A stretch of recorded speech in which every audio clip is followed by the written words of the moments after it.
안녕하세요. 오늘은 스케줄 작성하는 요령과 성취도와 시험 점수를 기록해서 각 학생들마다 어떻게 성적 기록과 추이가 분석이 되는지 그 부분에 대해서 여러분들한테 말씀을 좀 드리도록 할게요. 처음에 제일 먼저 가장 먼저 하실 거는요. 요 엑셀 파일을 제가 드리면요. 이쪽에 나오는 이 스케줄에 해당하는 곳에 학생들 각각마다 선생님들께서 스케줄을 다 일일이 작성을 해 주셔야 됩니다. 학생 스스로가 작성하는 건 아니고요. 선생님들께서 학생의 수준과 열정과 기타 등등을 고려해 주셔서 스케줄을 짜주시는데, 스케줄은 독해, 쓰기, 단어, 문법 이 네 개 영역에 대해서 스케줄을 짜주십니다. 독해는 각 학생들마다 수준이 다 다르죠.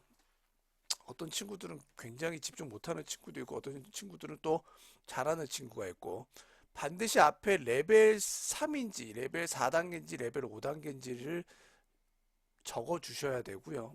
단문 독해라는 과정도 있습니다. 그러면 단문 독해 10페이지라고 해서 아이들이 헷갈리지 않도록 정확하게 기입을 해주시고, 이 친구는 제가 임의적으로 짰습니다. 10페이지를 이틀에 나누어서 합니다. 그리고 독해가 끝나면 바로 쓰기 단계로 넘어가고요. 그 다음 페이지 12페이지 독해를 했고, 가급적이면 쓰기를 토요일로 넘기셔서 독해가 끝난 그 다음날 쓰기로 편성을 해주시면 좋습니다. 그래서 이게 가장 스탠다드한 타입으로요. 독해 두 지문을 일주일 동안 끝내는 과정입니다. 월화수 목금토, 그 다음에 일요일날 복습이라고 이렇게 기재를 해주시면 되고요. 단어도 학생들마다 외우는 수준이 다르죠. 어떤 친구는 50개를 외울 수 있고, 어떤 친구는 하루에 100개를 외울 수 있는데, 스탠다드한 거는 25개씩 매일매일 이렇게 월화수목금토를 짜고, 일요일 날은 복습으로 짜게 됩니다. 그래서 매일매일 학습을 가능하게 만드는 거고요. 문법도 뭐 조동사 1강이라고 쓰면, 이 1강은 개념에 대해서 제 홈페이지에 들어가서 개념 수업을 교재에다 적는 겁니다. 그리고 W라고 되어 있는 거는 워크북입니다. 워크북이 따로 나가기 때문에 워크북 두 장, 네, 이렇게 워크북 두 장, 이런 식으로 풀어서 개념서를 듣고 그 다음에 워크북을 풀게끔 이렇게 스케줄을 짜주는 겁니다. 그러면 선생님 문법 과정이 어떻게 됩니까? 라고 물어보신 분들을 위해서 이것도 함께 제가 전달을 해 드릴 건데, 요 문법을 짜는 과정은요, 긍정 부정 수업을 들으면 제일 첫 번째 개념을 1강부터 5강까지 들어야 됩니다. 이거는 제 홈페이지에 들어가셔서 수업을 들으면서 교재에다가 적는 시간입니다. 그리고 이렇게 10페이지라고 적혀져 있는 거는 장이 아닙니다. 페이지입니다. 그 5장이 되겠죠? 요거는 이제 워크북이 됩니다. 그래서 개념을 듣고 수학적인 프로세스하고 동일하게 보시면 됩니다.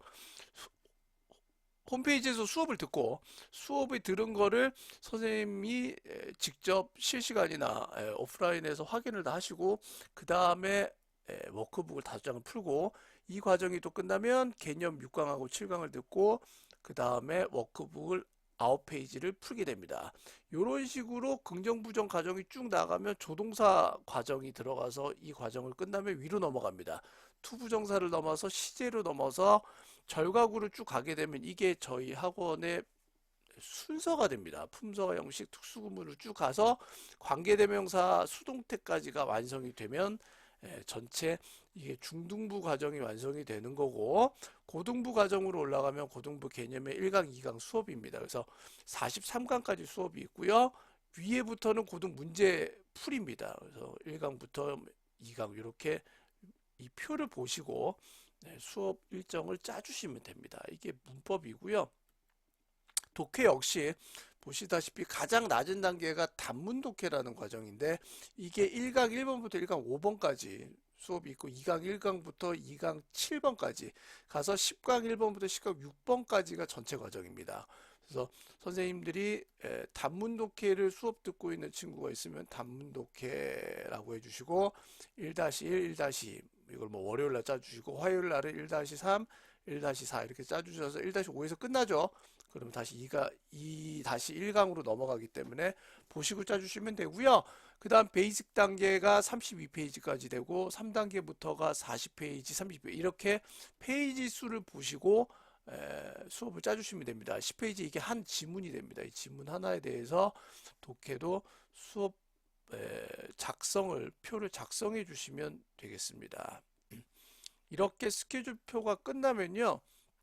매 주마다 학생이 어느 정도 성취했다라는 거를 월, 화, 수 이렇게 그때그때마다 수업 시간 할 때 만약에 오늘이 수요일 날 수업이라면 월, 화까지 했던 거에 대한 숙제를 확인해서 몇 퍼센트 했는지를 여기 일일이 확인을 해줍니다. 그래서 기재를 해줍니다. 그리고 오늘 수요일 날에 내가 시험을 봤다. 월요일 거에 대한 시험을 봤으면 월요일 거에 대한 점수를 기입합니다. 단어 같은 경우에는 뭐 100점, 80점 이래서 오늘 수요일 날 수업 기준으로 해서 그 전 거를 작성해 주시면 되고요. 됐죠? 그때 했었던 그 진도에 나갔던 부분에 대한 성취도와 점수를 동일하게 기록을 해주시면 됩니다. 그리고 이 성취도 기록한 부분을 일주일 동안의 합산을 첫 번째 주에 그 주에 해당하는 거를 적어주시면 되겠고 그 주차의 시험 점수에 대한 평균을 독해쓰기 단어 문법으로 정리를 해주시면 이게 쌓이고 쌓여 여기 위에 보시면 그래프가 원래는 있어요. 그래프가 추이 분석이 나오는데 저는 요 그래프까지 보는 거를 요청을 드립니다. 그래서 요 성취도에 대한 요거는 매 주차에 대한 독해 성취도 평균이고요. 쓰기 성취도에 대한 평균이고요. 그다음 쓰기 시험에 대한 점수를 이렇게 기록을 해서 이 쓰기 시험 점수는 좀 주관성이 들어갑니다. 독해도 주관성이 좀 들어가고요. 단어는 점수가 나오고 문법도 시험 점수가 나옵니다.를 기록해 주시면 되겠습니다. 여기까지입니다.